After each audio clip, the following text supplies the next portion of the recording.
નમસ્કાર મિત્રો, સ્વાગત છે તમારું A1 ગુજરાતી યુટ્યુબ ચેનલમાં।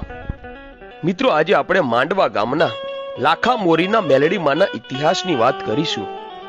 ભાવનગરથી રાજકોટ હાઈવે પર જતા ઢસા ગામની બાજુમાં માંડવા ગામ આવેલું છે। આ માંડવા ગામમાં લાખા મોરી રહેતો હતો।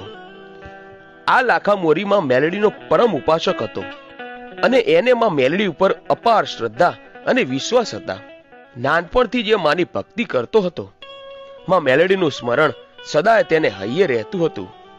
આમ ધીરે ધીરે આજુબાજુના ગામમાં લાખા મોરીની મેલડીનું નામ બોલાતું હતું।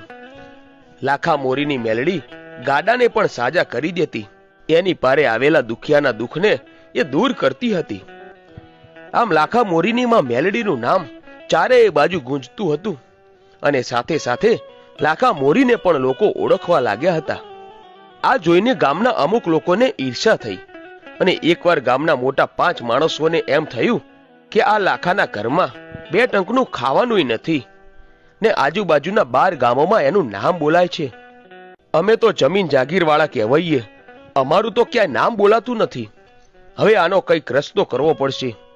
આમ બધાને ઈર્ષા થવા લાગી। રાત્રે બધાએ ભેગા થઈને એવી વાત કરી કે કાલે સવારે ગામમાં ઢંઢેરો પીટાવીને ગામના માણસોને ભેગા કરીને લાખા પર ચોરીનો આરોપ મૂકવો અને લાખાને ગામની બહાર કાઢી મૂકવો। આમ સવાર પડતા જ ગામમાં ઢંઢેરો પીટાવીને આખું ગામ ભેગું કર્યું અને લાખા મોરી પર ચોરીનો આરોપ લગાવાયો। આખું ગામ લાખા મોરી પર ચોરીનો આરોપ મૂકવા ભેગું થયું હતું।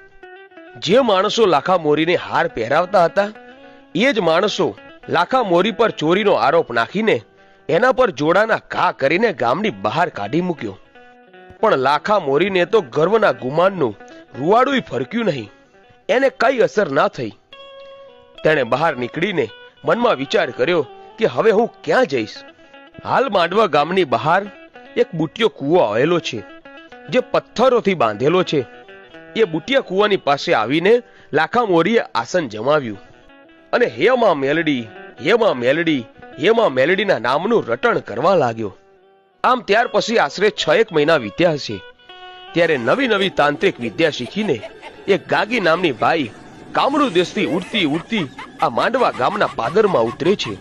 પછી તો આ ગાંગીએ માંડવા ગામમાં એવું તે જાદુ કરી દીધું કે ગામના દરેક માણસો આ ગાગીને પૂછી પૂછીને જ કામ કરતા। કોઈ સારું કામ કરવું હોય કે દીકરાની જાન જોડવી હોય કે કોઈ દીકરીનું શ્રીમંત કરવું હોય, આમ આખું ગામ તેને પૂછીને જ બધા કામ કરતા હતા। આમ તેને પૂછ્યા વગર કંઈ પણ સારું કામ થતું નહીં।